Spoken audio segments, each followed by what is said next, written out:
Hei, dette på Sigrud Ski, hvor vi har kontor og verksted og 2 demomaskiner som vi bruker på messer og på interne visninger.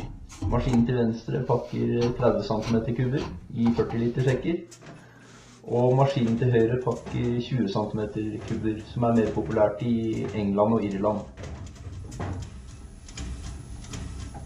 Og det ganske nyttig for oss å filme maskinen i drift ovenfra, for da ser vi hele transportbåndlinja. Det starter med containeren, som tar opp til 2 kubikkmeter med ved.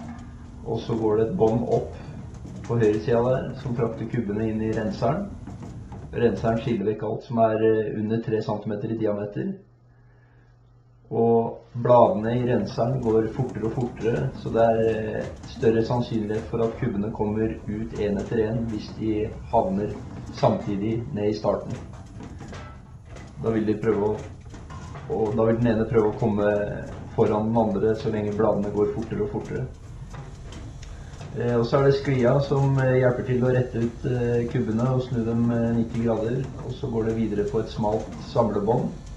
Og hylla på det båndet ca. 10 cm. Så hvis noe legger seg dobbelt, eller hvis noe havner på tvers på hylla, så vil det stort sett falle tilbake, slik som vi så der.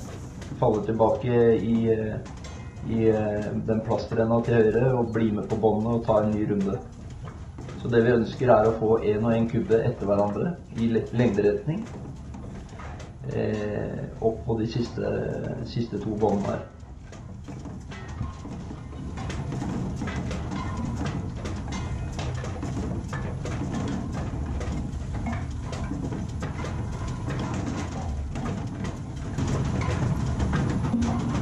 Her ser vi maskinen fra bakkenivå.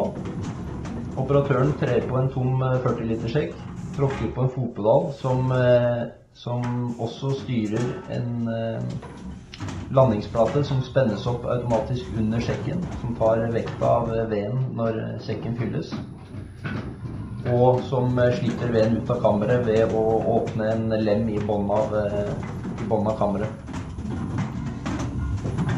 Den store tidsgevinsten her, det at så fort veden fylt i sekken, så har man tid til å ta unna sekken, lukke den og stable den på pall, og samtidig jobbe maskinen videre med å stable neste runde.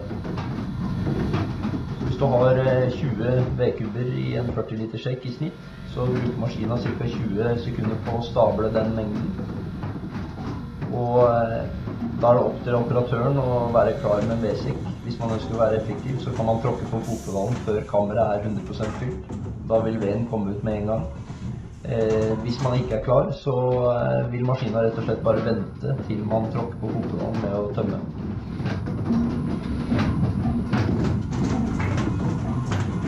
Da ser vi også hvordan sekkene blir rett ut fra maskinen.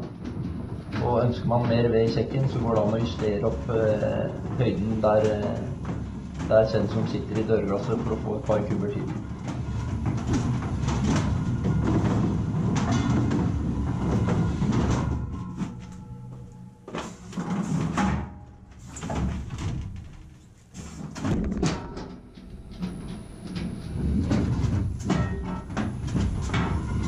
Yes. Jeg tror det var alt vi hadde. Hvis dere har noen spørsmål, så bare kontakt oss enten via mail eller telefon. Infoen vår finner dere på wpac.no. Takk.